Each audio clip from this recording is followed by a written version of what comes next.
Assalamualaikum warahmatullahi wabarakatuh. Jumpa lagi di channel Keisha Kuliah Ekonomi Syariah. Dalam kesempatan ini saya mengajak kepada para sahabat untuk berbicara tentang kondisi yang saat ini banyak dipermasalahkan di negara Indonesia, yaitu banyaknya koruptor yang terjadi di Indonesia. Mari kita mengklarifikasikan bagaimana koruptor dalam pandangan Islam dan apa yang harusnya dilakukan untuk bisa memberantas koruptor di Indonesia. Para sahabatku, koruptor adalah bagian dari keserakahan yang dilakukan oleh manusia untuk mendapatkan sesuatu yang mereka inginkan. Tentu mereka sudah memiliki banyak penghasilan, mereka sudah memiliki banyak pundi-pundi pemasukan, tetapi mereka tidak puas dengan penghasilan yang mereka miliki. Karena ketidakpuasan inilah yang pada akhirnya mereka mengambil jalan dengan cara korupsi. Para sahabatku, tentu korupsi adalah bagian dari merampas harta kekayaan milik negara, milik masyarakat, baik secara sembunyi-sembunyi maupun secara terang-terangan. Tentu dalam hukum Indonesia, koruptor amat sangat dilarang dan akan ada hukuman ketika ada pihak yang menjalankan kegiatan sebagai seorang koruptor.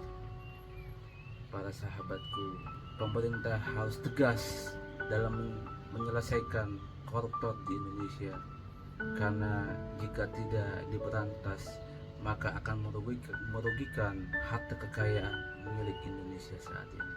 Para sahabatku yang saya muliakan, koruptor tentu dalam pandangan Islam amat sangat diharamkan. Umat Islam harus mencari penghasilan dengan cara yang halal. Mereka yang mendapatkan penghasilan dengan cara yang tidak halal, pasti Allah akan memberikan hukuman seberat-beratnya, yaitu mereka tidak akan sejahtera sepanjang hidupnya ketika mereka mendapatkan penghasilan dengan cara koruptor. Keluarga yang mereka miliki, anak, istri mereka, ketika mereka memberikan penghasilan dengan cara tidak halal, dijamin akan timbul kesengsaraan pada kehidupan mereka. Dijamin tidak akan sejahtera kehidupan mereka, karena uang yang mereka dapatkan dengan cara tidak halal. Tentu dalam urusan dunia mereka akan mendapatkan hukuman yang seberat-beratnya. Jadi korelasi antara koruptor dalam pandangan Islam dan dalam pandangan hukum di dunia menjadikan korelasi yang tepat, karena ini adalah suatu ketidaksukaan negara pada tindakan koruptor dan ketidaksukaan Allah kepada orang-orang yang menjalankan profesinya sebagai seorang koruptor. Para sahabatku yang saya banggakan, kita yang sudah memiliki pekerjaan, yang sudah memiliki penghasilan, haruslah bersyukur dengan penghasilan yang kita miliki. Kita gunakan penghasilan ini untuk keluarga kita, agar mendapatkan keberkahan pada kehidupan kita. Dan ketika kita ingin mendapatkan banyak penghasilan, tentu kita harus berjuang dengan tenaga yang kita miliki. Kita memberikan banyak sedekah pada masyarakat kita yang membutuhkan.